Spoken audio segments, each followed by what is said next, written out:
Hello po guys! Gusto nyo din po bang gumawa ng the best sisig? Tara, panoorin nyo po kung paano po i-prepare ni mama ko. Hiniwa na po ang mga sibuyas sa maliliit na slice. Tapos po, pinakuluan na po yung liempo. Ginupit-gupit na rin po ang sili. Pag malambot na po, at saka ilalagay ang pork liver. Ito nga po pala ang mga ingredients. Nakabili nga rin po pala si mama ko ng ready to cook sisig. Idadagdag po namin ito sa kanya pong gagawin na sisig. So, ang mga ingredients nga po pala ay sibuyas, oyster sauce, seasoning mix at liver spread, kalamansi, paminta at asin. At saka meron rin pong butter. At ayan po, pinrito na po yung pork at pork liver. At ayan, ininit na rin po ang ready cook sisig. Tapos po, ise-set aside na muna po natin ito. Tapos po, hihiwain na po natin ng maliliit ang pork at pork liver. Alam nyo po ba, bakit po hinuli po yung pork liver?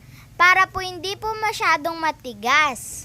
So, ayan po, hinihiwa na po natin ang pork liver. Naku guys, alam nyo po ba nung piniprito pa po to, naaamoy ko po, nagugutom po ako. So, ayan po, slice naman po natin ang ating pork.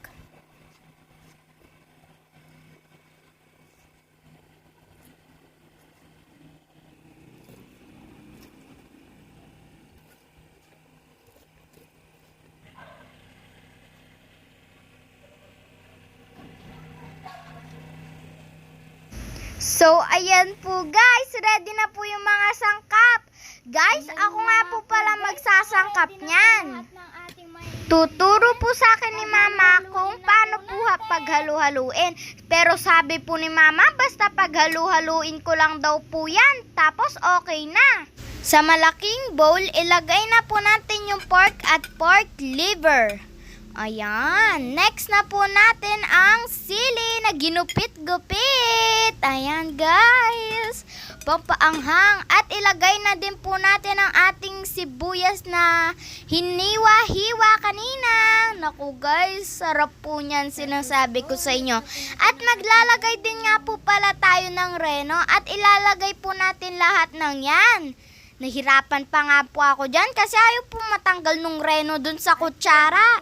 Next na po natin ang ginisa mix. Ayan. Guys, kalahati lang po na ginisa mix. Huwag nyo po ilalagay lahat ha. Next na po natin yung oyster sauce. Yung sa oyster sauce po, isang kutsara lang po. Ayan. Next na po natin ang pamintang durog. Konti lang nga po pala nun. At ang ating kalamansi. Naku guys, sarap po niyan. Bagong ligo pa nga po ako dyan guys. Kakaligo ko lang po. O yan. Halo-halo na po natin yan. O guys, itsura pala nakakagutom na. Guys, tinikman ko nga po pala yan. Tapos po napansin ko po, kulang po siya ng kalamansi, paminta, at saka asin, kaya dinagdagan ko pa po. Tapos, ayun po, nakita nyo po ba, hinalo na din po yung ready cook sisig. Pangpadami, at ayan po guys, nakakagutom po yung itsura. Kain na po tayo. Follow for more videos. Bye!